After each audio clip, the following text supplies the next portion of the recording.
Приветствую вас. Это опять Екатерина Варади.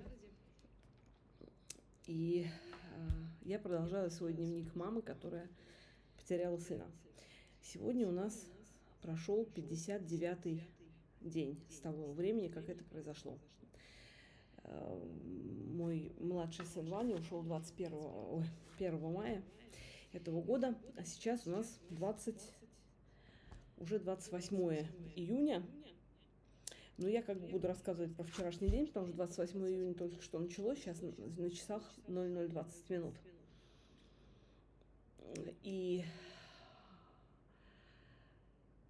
мне сложно достаточно сказать, сегодняшний день был проще или тяжелее, чем вчерашний. Объясню почему. Ну, во-первых, я очень мало спала, потому что я, как я вам сказала, что я не блогер и мало что умею делать в Ютубе, то есть там свои есть фишки, там обложка канала, я не знаю, миниатюра, всякая вот эта вот фигня, с которой я промучилась вчера полночи. И, в общем, в результате спать я пошла где-то часов в 9 утра, что, естественно, не поспособствовало моей бодрости утром. Но это как бы ерунда, потому что, как выяснилось, то, что я стала наговаривать вот этот дневник и завела вот этот канал совершенно неожиданно для себя, это дает мне силы. Во-первых, потому что я надеюсь, что я кому-то могу помочь. Это действительно для меня почему-то очень важно. Вот я не знаю, то ли я какое-то существо социальное, но для меня это было всегда важно, что если я что-то делаю, оно должно быть кому-то на пользу. И заодно, как выяснилось, это помогает мне тоже. Потому что это помогает выговориться, помогает немножко привести в порядок мысли свои. И еще очень важный момент, что мне кажется, Ваня, который от нас ушел, и который, я уверена, что нас видит, он бы эту идею помощи одобрил. А для меня очень важно, потому что я осталась здесь, а его здесь нет, мне очень важно жить так, чтобы ему там не было за меня стыдно. И это очень во многом определяет мое поведение, потому что даже когда я плачу и вою, я понимаю, что ему это вряд ли приятно, потому что он всю жизнь очень боялся моих слез. И даже если это слезы были от радости, даже если слезы были, когда просто читаешь какую-то книжку, и вот какая-то трогательная сцена, он не понимал разницы между слезами горя и слезами радости. Для него слезы, мои слезы, это был всегда ужас и кошмар. И я поэтому очень сильно стараюсь себя ограничивать, потому что я действительно чувствую, что он со мной, что он меня видит. И мне в этом плане, наверное, не знаю, и легче, и тяжелее, потому что, с одной стороны, тяжелее, потому что все время себя держишь и не даешь своим эмоциям вырываться, а с другой стороны, легче, потому что ты понимаешь, что твой ребенок, пусть он далеко от тебя, но он не страдает от твоих глубоких страданий, потому что я могу себе представить, вы же наверняка все читали разные истории о том, как люди попадали в состояние клинической смерти, и они видели все, что происходит, они видели себя сверху, видели плачущих родственников, очень хотели их утешить, и у них это не получалось. И я могу себе представить, как это тяжело. Вот если ты видишь человека, который тебя любит, и ты не можешь, вот ты видишь, что он горюет, и ты не можешь ему помочь. Вот я таких эмоций своему сыну не хочу доставлять. И, естественно, то есть нужно думать не только об ушедших, но и о живых тоже. Людям, которые вокруг меня живые, слава богу, это мой старший сын, мой муж, мои родители, вообще окружающие меня люди, мне тоже бы не хотелось им доставлять лишние переживания, потому что нам всем сейчас живется тяжело. Сами знаете, идет война, очень много горя, безумное количество горя, которое, в общем, сравнимо и превышает то горе, которое у меня. Потому что многие матери сейчас теряют детей в этом безумии, которое творится. И не только, кстати говоря, вот война Украины с Россией, России с Украиной, но и другие войны там разные, которые развязываются. То Израиль, то Газа, то Иран, то Ирак. То есть горя реально очень много. И не хотелось бы его, в общем-то, умножать. Но сейчас все равно, как бы ты ни старался, каждый день становится ис- испытанием, челленджем вот в современном языке, на современном языке, если выражаться. Потому что, как я уже сказала, любая мелочь тебя выбивает, потому что вот, ну, пришли мы в свой отель, мы снимали здесь такой апартамент, квартира с кухней, и уже все вещи убрали, осталось только, представьте себе, 7 коробок всяких перевязочных веществ, перевязочных средств, то есть всякие бандажи, всякие там влаговпитывающие повязки, пластырь, средства для защиты для кожи и прочее, и прочее. Я сейчас совершенно... Это все очень дорогое. То есть надо понимать, что здесь нам никто ничего не выписывал. Естественно, мы покупали это все за свои деньги. То есть там, я не знаю, каждая перевязка стоила, ну, много. Вот. И я не знаю сейчас, что с этим делать. Вероятнее всего, мы будем каким-то образом через знакомых врачей предлагать это тем, кто в этих средствах нуждается. Потому что это еще и такие средства, что просто в аптеке их не купишь, их надо заказывать. И даже в Германии тоже заказывать. Были средства, которые я, например, ждала там неделю, 2-3, а они были очень нужны. Вот. И вот захожу я в ванну, а там стоит Ванькина зубная щетка. А он еще так чистил зубы особо. Он каким-то образом умудрялся буквально за несколько дней превратить зубную щетку в такое подобие ежа, у которой все вот эти вот ворсинки торчат в разные стороны. И вот я совершенно не представляю, как он это делал. Как-то очень сильно, видимо, активно это делал. И вот такие мелочи, из них состоит весь день. И ты, в общем-то, получается, что ты ходишь как канатоходец. Ты очень сильно боишься оступиться, боишься, что тебя вышибет в ненужную эмоцию какая-то мелочь. Но сегодня еще была такая тоже очередной челлендж. Мы поехали в русский магазин. Здесь в Германии много русских магазинов. Вот один вот ближайший маленький, вот как раз владелец его приходила на отпевание. Замечательная женщина, которая очень много мне помогала, просто чудесная. Вот. А ездили мы сегодня в магазин «Смак», потому что вот этот маленький магазин закрыт в субботу, а магазин «Смак», который, кстати, есть и в Венгрии, только он там маленький совсем, здесь такой огромный, ну такой хороший супермаркет, в котором полно всего. И, казалось бы, ну, сходить в магазин, ничего страшного. Ну, понятно, что с этим связано, что вот я вспоминаю, что я хотела, что я покупала для Вани, вот какие продукты он любил. Но это ладно, с этим я уже каким-то образом сработалась. Но сегодня я впервые после его ухода поехала в этот магазин, а там все время на кассе сидит женщина, и у меня такое подозрение, что она не просто кассира, а то ли совладелец, то ли какой-то человек, который занимает там достаточно важную должность, потому что она заказывает товары, она проверяет наличие, отсутствие. И вот что очень интересно и характерно для Германии, здесь люди друг с другом разговаривают. Вот я, например, в Будапеште достаточно много покупаю там у одних и тех же людей в разных магазинах, и не сказать, чтобы они обо мне хоть что-то знали. А здесь совсем другая история. Здесь, когда ты новенький приходишь, ну, наверное, город меньше еще, чем столица, все-таки не Берлин, а Фрайбург. Вот. И про историю Вани, про нашу историю знали, потому что, ну, я жила здесь почти год. Ваня любил всякие русские сладости, русские всякие вкусные штучки. Вот. И я туда ходила часто, и его историю вот эта женщина, которая сидела на кассе, очень хорошо знает. И последний раз я была у нее, когда вообще ничего не предвещало, никакой беды. И вот мы приходим в этот магазин. Да, и когда я ехала во Фрайбург, я своему сыну старшему, Саше, сказала, я говорю, слушай, я не поеду в русский магазин, я не могу просто. Я как представила себе, что мне надо будет, она точно совершенно у меня спросит, как дела у сына, совершенно точно спросит, не Саша ли это тот сын, и мне надо будет это все говорить опять, и это опять все, знаете, как вот по-живому. Вот. Вчера, например, я не смогла подойти на рецепцию, мне нужно было попросить второй ключ от апартаментов. Я не смогла, потому что я поняла, что я просто не могу разговаривать. Вот, не могу сейчас разговаривать ни о чем, никому, ни с кем. Вот. Но, с другой стороны, я понимаю, что вот из этого сейчас будет состоять вся моя жизнь. И поэтому своему страху действительно нужно учиться смотреть в глаза. Тем более, знаете, как говорят, если ты на машине, у тебя случилась авария, то обязательно нужно как можно скорее опять сесть на машину, потому что если ты позволишь этому страху тобой овладеть, то потом ты долго не сможешь эту машину водить.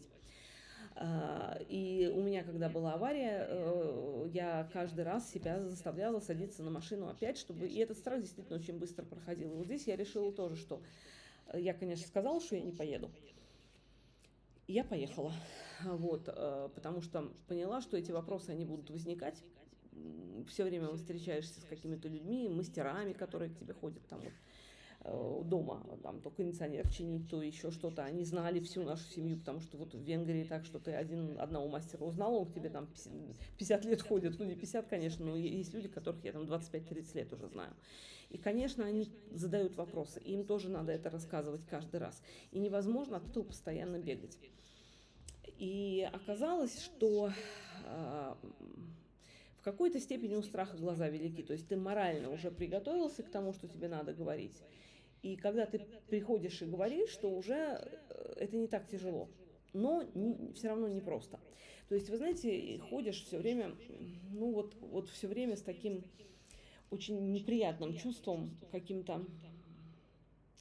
Знаете, невозможно даже найти объяснение. Вот я почему считаю, что совершенно правильно говорят, что Господь не сотворил смерть, Господь сотворил только жизнь, любовь, радость, все хорошее, а смерть, она вошла в мир через грех.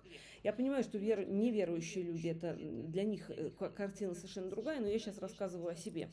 И вот почему я думаю, что смерть это не является творением Бога, потому что она настолько чужда нам, настолько невозможно ее принять никакими логическими, не только логическими доводами. И вот это ощущение, когда умирает твой близкий, ну, ребенок особенно, и не только ребенок, ну, любая смерть это близкого человека, это ужас.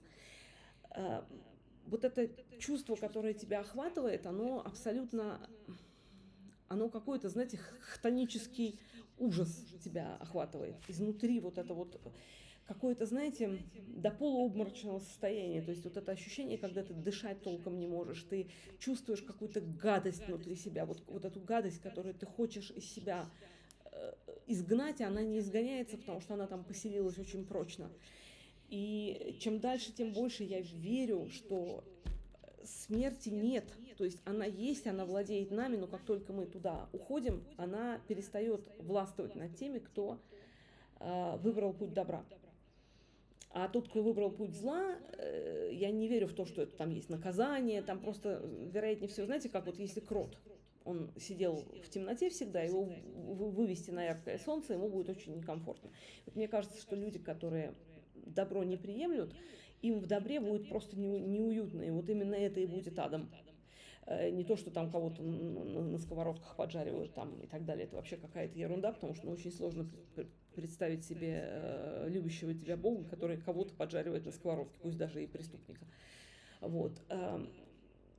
Так что вот это вот ощущение смерти, оно такое достаточно тяжелое и неприятное. Вот съездили мы в этот магазин, закупились, там Саша на свадьбу себе приобрел много чего, что ему нужно, угощать гостей, там, ну, все, чего нет в других странах, там квас, какие-то сухари, какие-то там зефир и прочее, вот это вот все мы купили, там выбор, конечно, больше намного.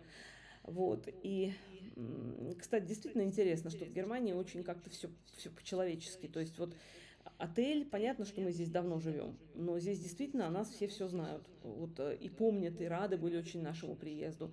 Они с нами разговаривают со всеми, задают вопросы, как дела, как вам помочь. То есть, ну, очень приятная атмосфера. Совершенно неожиданная для меня в Германии. Почему-то я думала, что в Германии люди намного более жесткие. Оказалось, совсем нет. Вот. Вот из сегодняшнего дня, пожалуй, вот это самый главный такой мой был путь тяжелый. Это вот пройти через вот это очередной рассказ о том, что у меня умер сын. Каждый раз это проговаривать, это очень тяжело. Может быть, это постепенно станет лучше. Но сейчас в Будапеште уже почти все знают, на похороны было очень много, пришло очень много людей, но тем не менее все равно периодически встречаются люди, которым приходится говорить, и я вижу, что это очень сложно моему мужу тоже. То есть вот он прям заставляет себя идти куда-то, вот как на Голгофу тоже, когда нужно об этом разговаривать. И в связи с тем, что я как бы мой вот этот вот дневник, мой канал, он предназначен не просто для того, чтобы рассказать о том, что я переживаю, а также о том, чтобы, может быть, сказать, как я из этих ситуаций выхожу. Вот для меня, знаете, самая большая боль сейчас это то, что у меня нет третьего ребенка. И что я не могу, по возрасту я уже не могу родить ребенка. Если бы я могла, я бы точно сразу же захотела забеременеть и родить еще кого-то, не потому, что он бы заменил мне Ваню. То есть Ваню никто никогда не заменит. Это всегда будет зияющая рана. Но когда ты можешь отдавать свое время, свою любовь, свое тепло какому-то существу, то это помогает тебе пережить ужас. И меня очень тронуло, когда мы приехали из Фрайбурга, одна из девочек, из моих учениц, которая работает у нас в галерее, она мне написала письмо. И она написала мне, что тебе так больно сейчас, потому что ту любовь, которую ты должна была отдать Ване, тебе сейчас некому отдать. И вот эта любовь, она тебя жжет изнутри. Попытайся отдать эту любовь кому-то, другим людям, окружающим тебя людям, и тебе станет легче. И вы знаете, это действительно так. Вот на самом деле, я просто так задумываюсь все время. Это такие философские рассуждения на самом деле. Вот, ты идешь на кладбище, ты же понимаешь, что живых людей намного меньше, чем мертвых. То есть за многие века нашего мира огромное количество людей ушло. Ты прах, и как прах ты уходишь из этого мира, и этих людей намного больше, чем нас живых. И тем не менее, когда ты заходишь на кладбище, ты не ощущаешь горя и боли, ты ощущаешь свет и какой-то безграничный покой. И, в общем, это тоже какое-то послание нам, которое мы должны умудриться прочитать. Вот это вот, знаете, как мне кажется, очень важно в этой ситуации тренировать, я не буду говорить третий глаз, потому что для меня это не третий глаз, а, пожалуй, то чувство, которое вот христиане, например, в молитве разрабатывают, когда ты пытаешься анализировать все, что происходит вокруг, и искать во всем Божий промысел. Если вы неверующие, то это можно не искать Божий промысел, можно искать просто какие-то знаки, которые вам посылает Вселенная, ведь неважно, как мы это назовем. Я не имею в виду мистику, то есть я не имею в виду, что надо идти в гадалке там, и просить вызвать призрак вашего близкого. Вот с моей точки зрения этого делать нельзя никогда. Вот, а имеется в виду именно вот смотреть на эти знаки, вот на такие, например, как вот я вам рассказывала вчера, что вот цветы, которые я ставлю около фотографии Вани, в том месте, где я молюсь, они остаются свежими намного дольше, чем все остальные цветы всегда. На кладбище, когда мы приходим, вот день похорон был очень светлым, и об этом говорили все, что он был очень светлый, темный, он был не о трауре, кстати, тоже вот это вот важный момент, я о нем еще не говорила, я специально попросила, чтобы никто не надевал траур, и сама не ношу траур, не потому что я не скорблю, а потому что я считаю, что я отдала, Бог забрал своего ребенка, он не только мой, он Божий, он был дан мне на время, и вот Господь его отдал, и я считаю это оскорблением для Бога отдавать ребенка и при этом быть в черном и его оплакивать. То есть, я его отдаю не на смерть, я его отдаю на вечную жизнь, и понятно, что у меня нет сил, чтобы этому безумно радоваться, но это единственный правильный путь. И я на похоронах рассказала историю, которую я рассказывала своим ребятам в воскресной школе. Была такая женщина, Лидия Коледа. Она Коледа по мужу. У нее муж был очень известный священник. Они сейчас оба уже отошли ко Господу. Вот. Муж был известный священник, он известен тем, что, ну, кроме того, что он был хороший священник, он известен тем, что в советское время, в постсоветское время, вот раннее постсоветское время, он был первым священником, которому разрешили посещать приговоренных к смерти. И вы знаете, что в Советском Союзе таких было много, и чаще всего эти приговоры не приводили в исполнение. То есть люди месяцами, годами сидели и никогда не знали, когда откроется дверь и их заберут для того, чтобы казнить. Нам понятно, что это люди, которые совершили тяжкие преступления. Я думаю, что среди них была часть невиновных, как любое правосудие. Всегда в любом правосудии могут быть ошибки. Именно поэтому я тоже, например, против смертной казни, но тогда она была. И вот Глеб Каледа к этим людям стал ходить. И он стал с ними разговаривать. Кого-то он крестил, кого-то он исповедовал и причащал. То есть очень многие люди потом... И, кстати, многие потом оказались на свободе, потому что они вышли по амнистии, их не была отменена смертная казнь, они там отсидели какое-то время, после этого по амнистии они вышли. И вот эти люди во многом нашли совершенно, смогли начать совершенно другую жизнь, раскаялись в том, что они сделали, и во многом это произошло благодаря вот этому священнику. Вот эту историю, это фильм даже есть такой на Ютубе, называется «Коридор номер 6». Вот это коридор номер 6, как раз тот коридор, в котором были камеры с приговоренными к смерти. Вот этот Глеб Каледа, который жил совершенно необеспеченно, у него было много своих детей, там 6 человек, 7 человек.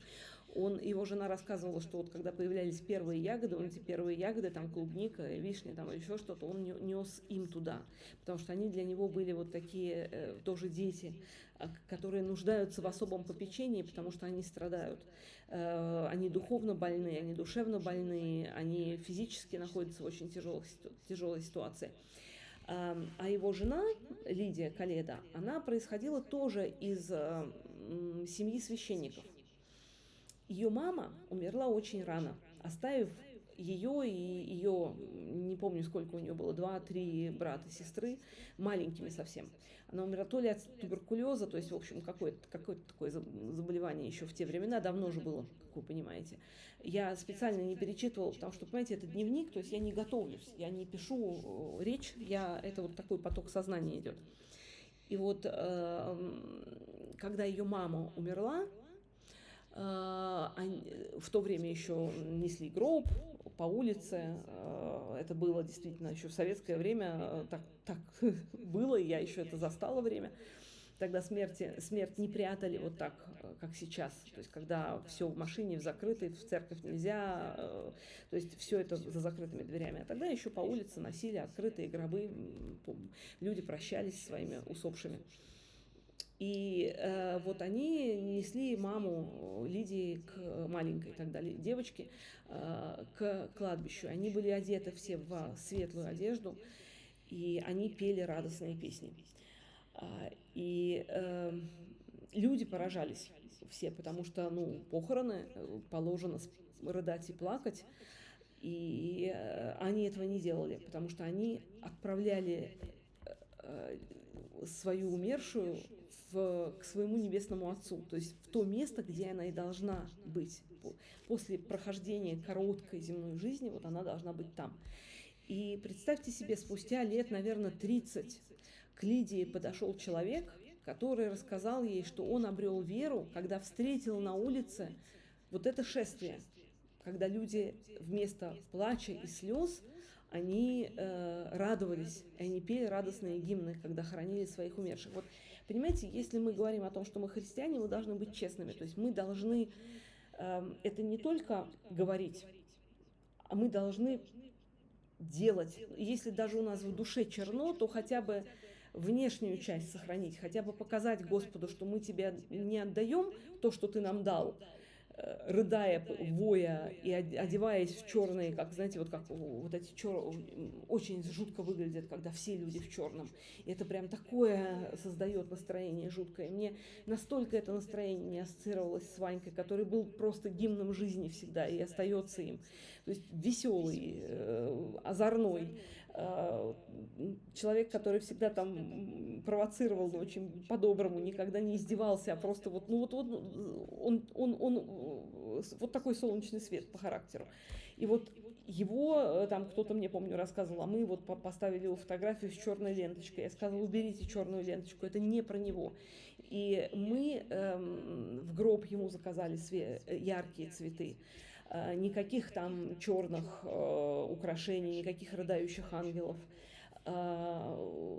Светлые, яркие, разноцветные цветы. Я надела яркое тоже платье с цветочным узором и светлый платок, и мы подошли и спели вот к гробу подошли и спели «Христос воскресе из мертвых» на двух языках, на венгерском и на русском. И, кстати говоря, вот Лидия Коледа, когда умер ее муж, она, хотя это было тогда не пасхальное время, она нашла свою фату, в которой она выходила замуж, и подошла к его гробу, они прожили 60 лет где-то, и, естественно, для нее это было очень тяжело, но она подошла, надев белую светлую фату, подошла к его гробу и спела гимн вот этот «Христос воскресе из мертвых», тропарь Пасхи «Христос воскресе из мертвых», и там тоже не было слез. И меня очень порадовало, потому что у Вани, моего крестным отцом был, ну, в то время это был архиепископ Павел, сейчас это митрополит Коломенский, Крутицкий Павел. Мы с ним сохраняем до сих пор очень теплые отношения, потому что он был долгое время в Венгрии, и я с ним работала, помогая в определенных вещах в церкви. Вот, и он до сих пор, вот у меня, когда такие встречаются сложные события в жизни, и мне как-то, я не знаю, как поступить, я звоню ему, иногда просто звоню для того, чтобы услышать его голос, потому что для меня это человек, у которого свет Христа есть в глазах. А говорят, знаете, что человек может прийти к Богу, если встретил хотя бы одного человека, в глазах которого он увидел Божий свет. И вот владыка Павел для нас был как раз таким человеком. И вы знаете, меня так поразило, что когда он мне сам позвонил после смерти Вани, и как-то, зашел разговор, я сказала, что Ваня очень умер красиво, очень достойно ушел, в чистоте, в вере, что первое, что мы сделали, когда узнали о его болезни, мы поехали в Барик к мощам Николая Угодника, там соборовались, причастились, и вот с тех пор он каждую неделю причащался. Вот, и вдруг я ему ничего не сказала ни про какие траурные одежды, ни про что. Он говорит, вы знаете, а у меня, когда мама умерла, я приезжаю, а она жила с его сестрами, а там, говорит, сестры все в трауре. Я ему говорю, вы что? Мама мечтала к Богу, она говорила, я так хочу туда уйти. Какой траур? Ну-ка быстро идите, переодевайтесь. Надевайте что-то праздничное, радостное, потому что наконец свершилось вот это радостное событие, мама воссоединилась с Богом. Знаете, для меня это было такое поразительное вот это вот ощущение, когда ты, еще не сказав ничего, ты услышал подтверждение своим мыслям. И я потом владыке тоже, конечно, рассказала об этом. И поэтому вот эти похороны, они не были черными, они не были страшными, там не было воя, там были у кого-то слезы, но они были очень светлыми, теплыми, и было все время ощущение, что Ваня там идет с нами. По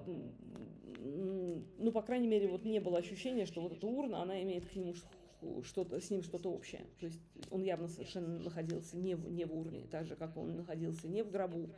Он находился всегда с самого начала своего ухода, он находился в другом месте. Вот. И мне кажется, что, вы знаете, эти вещи, это всегда такое взаимовлияние. То есть мы принимаем такое решение, даже если у нас в душе черно, вот когда ты не надеваешь траур, на тебя оказывает обратное влияние то, что ты не в трауре.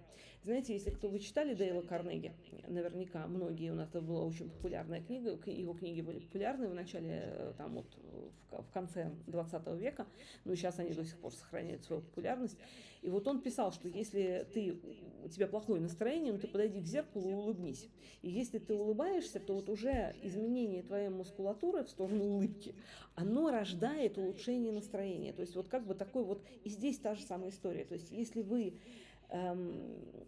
не будете делать из своего дома филиал кладбища, если вы будете приносить к могиле своего ребенка или близкого человека светлые, яркие цветы, если вы будете верить в то, что он жив, что он просто пополнил ряды тех людей, к которым вы тоже придете через какое-то время, вам рано или поздно все равно станет легче. Я понимаю, что не сразу, то есть нет такой смерти, особенно смерти матери, ну, смерти ребенка, и мать не будет испытывать безумную радость. Но поверьте мне, что это помогает.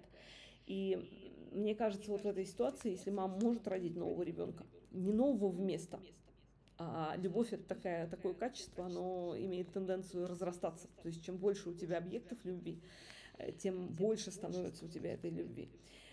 Если вы не можете родить ребенка, то ну, для меня, например, огромным спасением стал наш Джек, наша собака, потому что вот он сейчас спит со мной.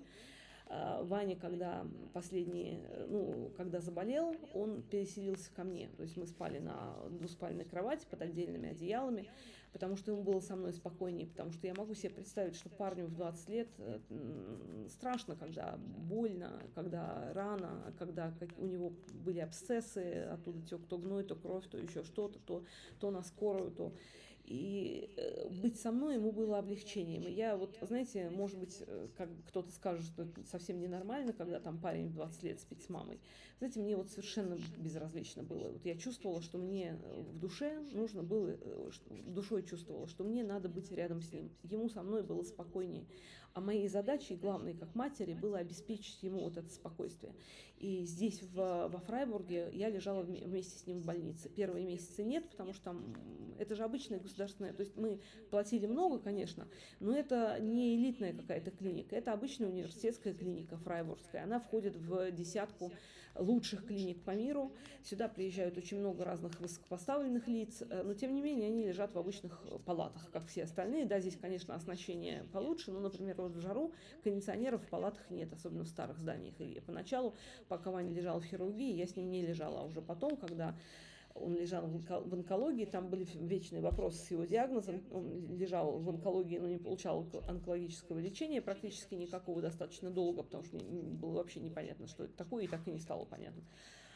А вот я уже лежала с ним, собственно, поэтому и какие-то килограммы лишние появились, ну, потому что ты там лежишь. Вот реально лежишь со своим ребенком. В Германии это возможно. Ты доплачиваешь за кровать, тебя кормят также.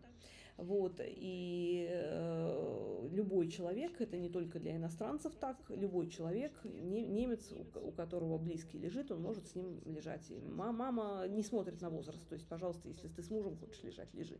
И это, конечно, очень здорово, я вот очень благодарна Богу. Вот в этот момент начинаешь благодарить Бога за то, что вот мы работали в бизнесе, у нас были деньги, потому что мы не любители... знаете, вот этих вот люксовых тусовок. Мы не любители брендов, не любители вот всех этих элитарных вещей. И деньги для нас всегда, никто не отрицает это большое удобство, и было бы лицемерием сказать, что это плохо, потому что ты можешь себе позволить поехать в многое количество мест, ты можешь тратить деньги на одежду, на больше ее покупать, ты можешь тратить деньги на еду, но впервые мы поняли, насколько важно иметь деньги на черный день, когда вот Ваня заболел, потому что если бы у нас не было этих денег, то он бы умер на год раньше. От сепса, от того же сепсиса, от которого он, собственно, и умер в Германии только спустя год.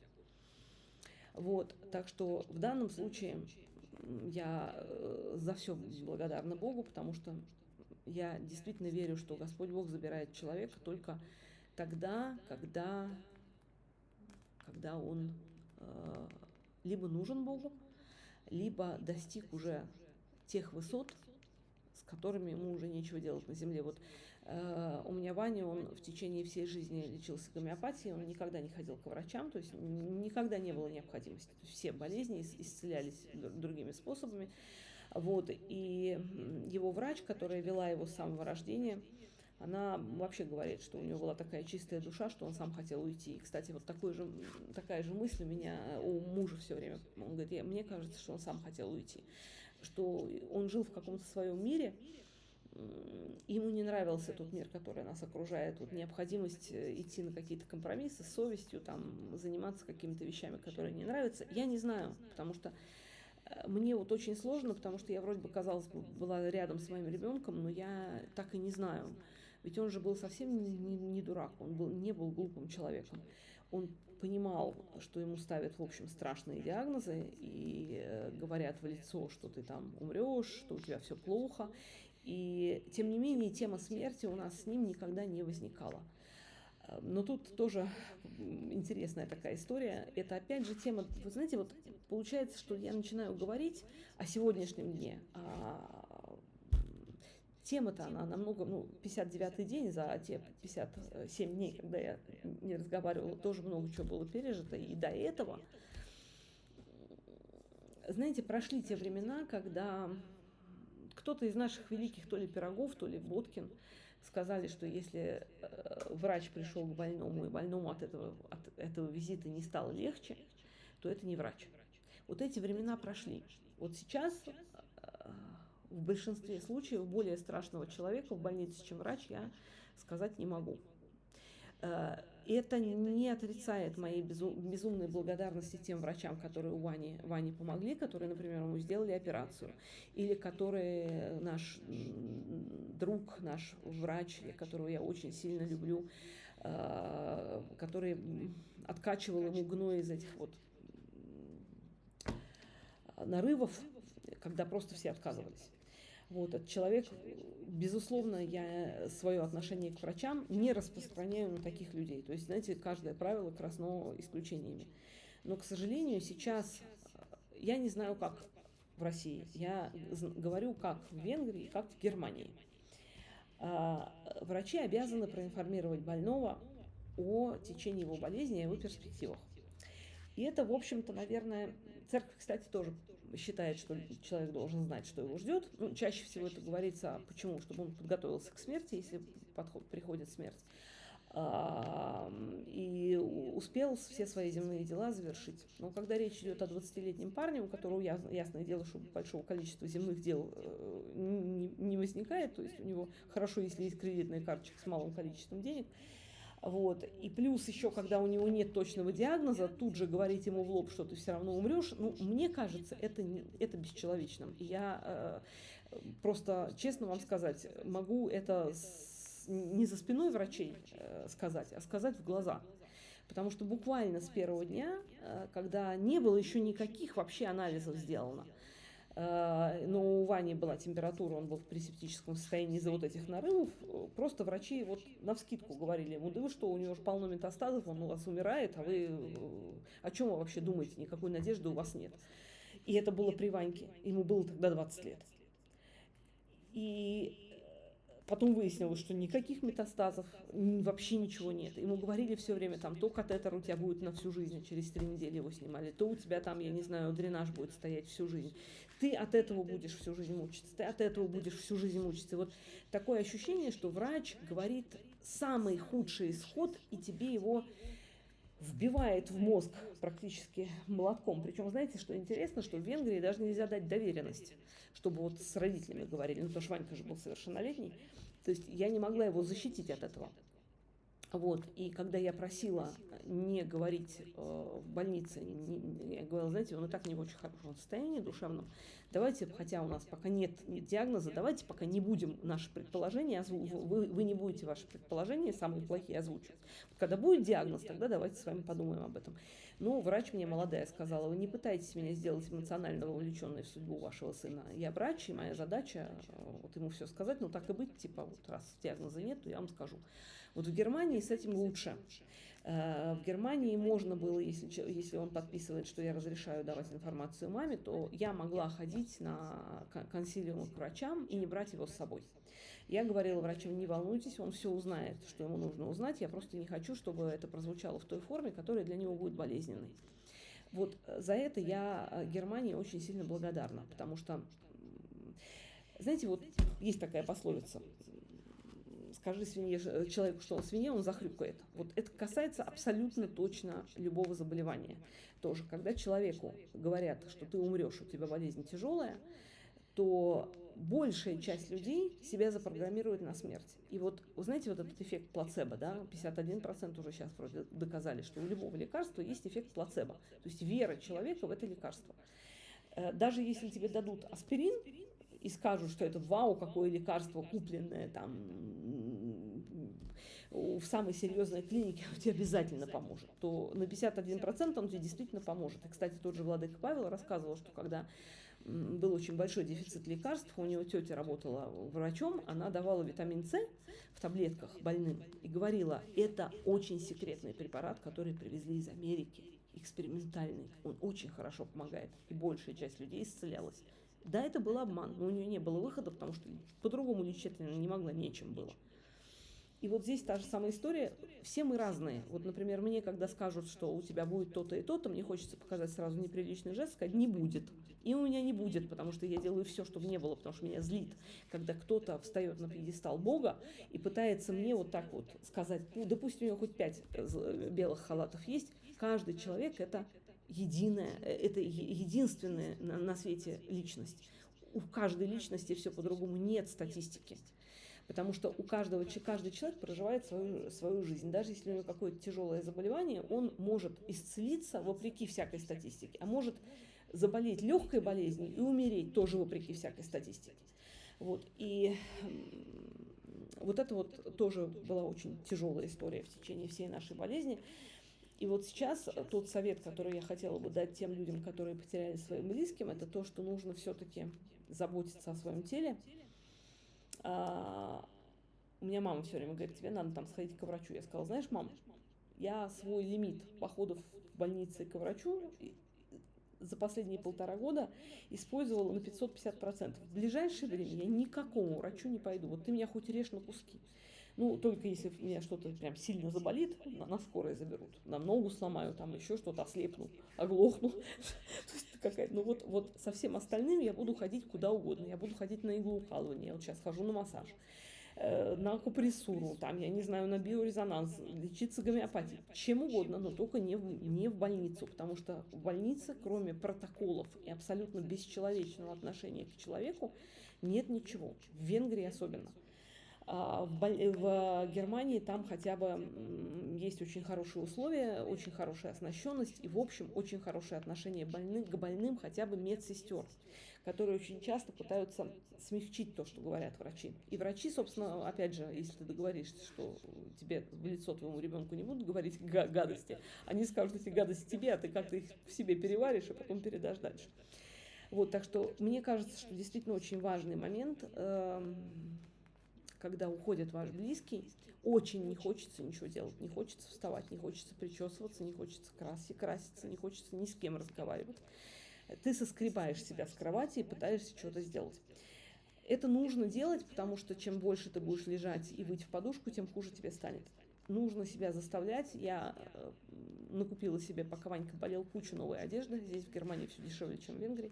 Я накупила себе, вопреки всему, я ему накупила эту новую одежду. Сейчас буду, что подойдет Саше, отдавать Саше, что не подойдет Саше, отдавать ребятам воскресной школы, потом раздавать другим. Оставлю себе то, что для меня очень важно. Вот то, в чем он ходил последние месяцы, это я никуда не отдам, потому что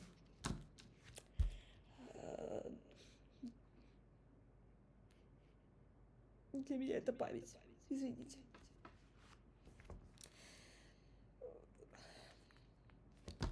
Но я это делала все время вопреки.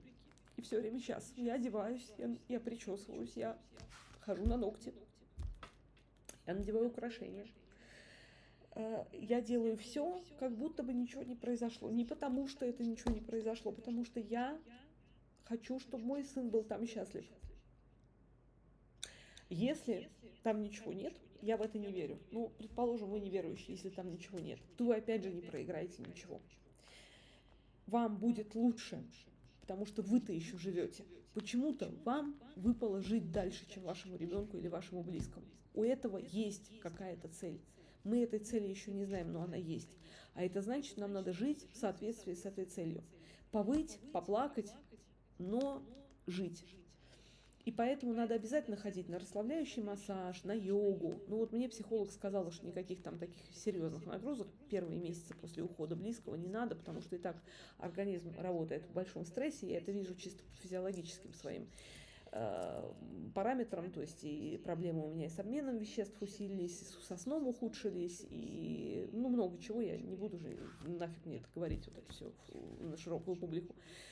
Вот, но я делаю все возможное, чтобы с этим бороться. То есть я пойду скоро, вот вернемся, я пойду на иглоукалывание обязательно, на акупунктуру. Вот, я лечусь гомеопатией постоянно.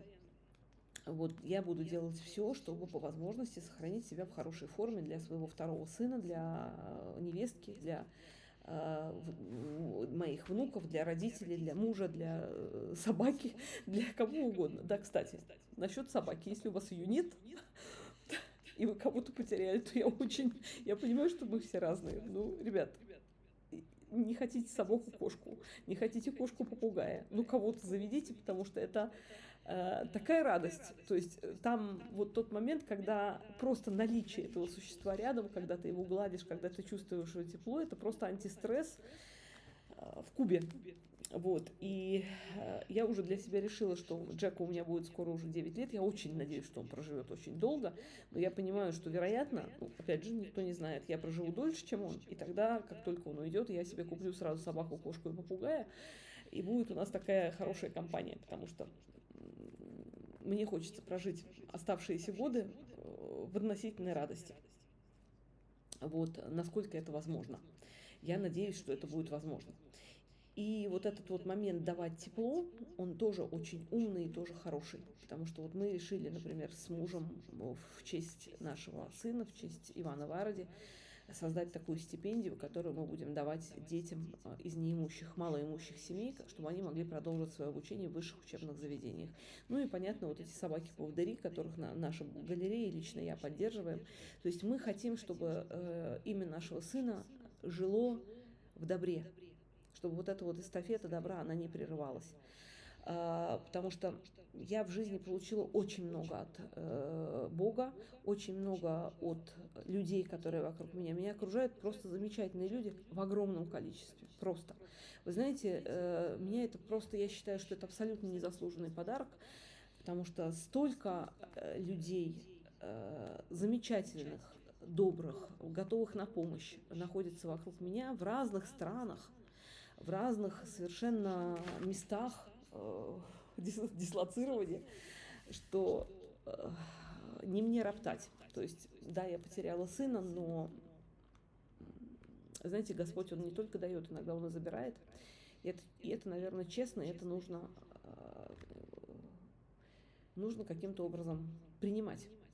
Причем принимать желательно искренне. То есть не типа, Господи, я тебе даю, ну чтоб это самое. Вот, пожалуй, на сегодняшний день у меня очень много есть чего еще рассказать, но я не буду вас мучить каждый раз какими-то безумными, и так длинно получается. Вот. И, возможно, я буду даже иногда повторяться, потому что, как я говорю, это поток сознания.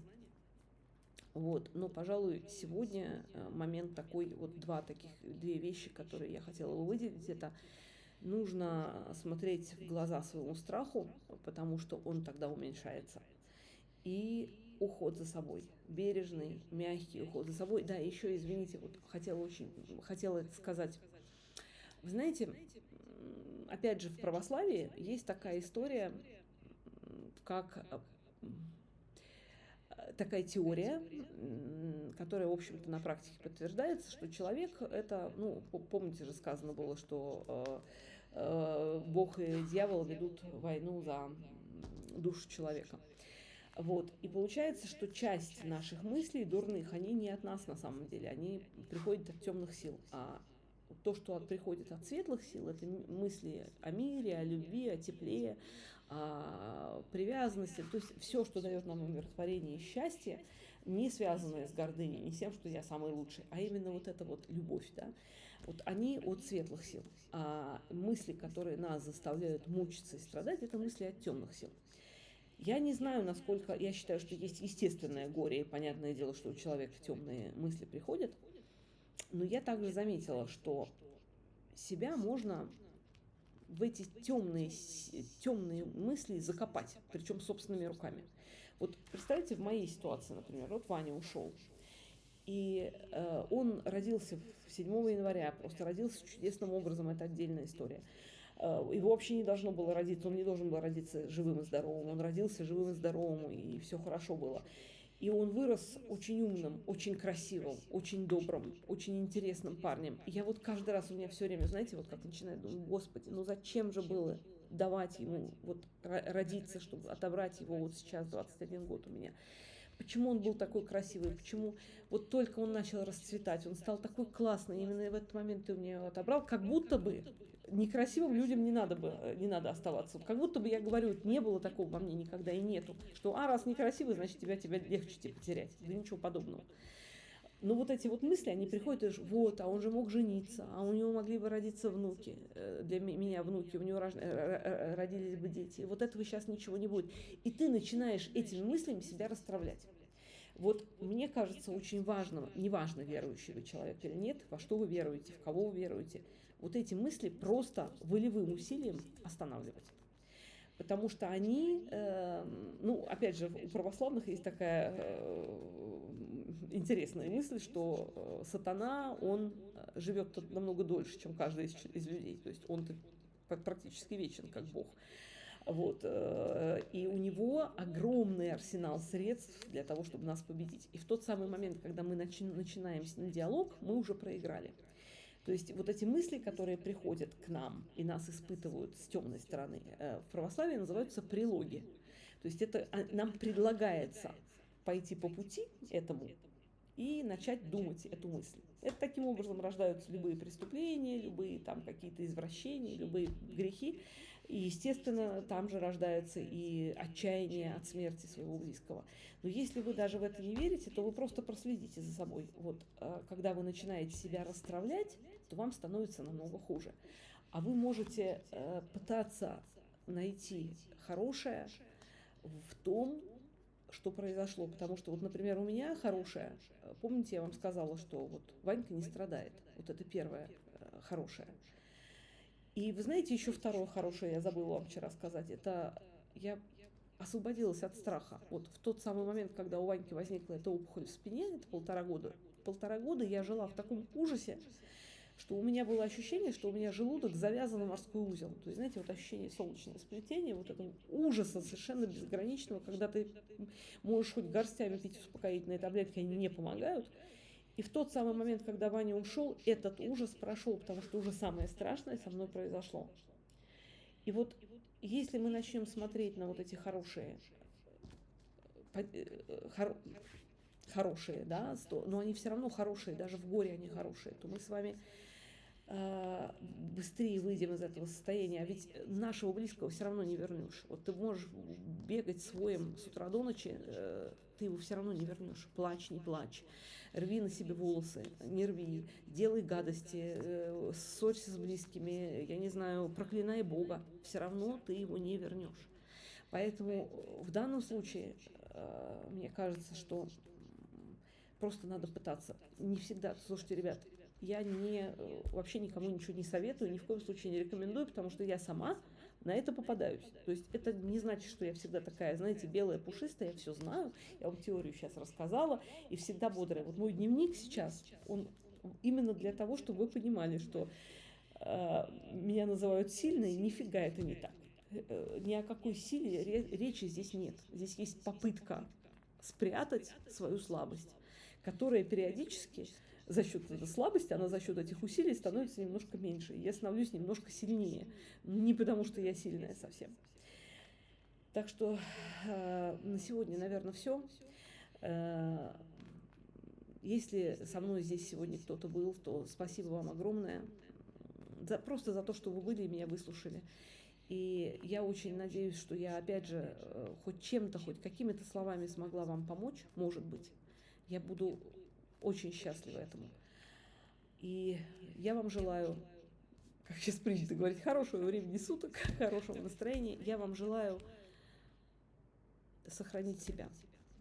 Сохранить себя вопреки всему. Потому что испытания, они, к сожалению, происходят.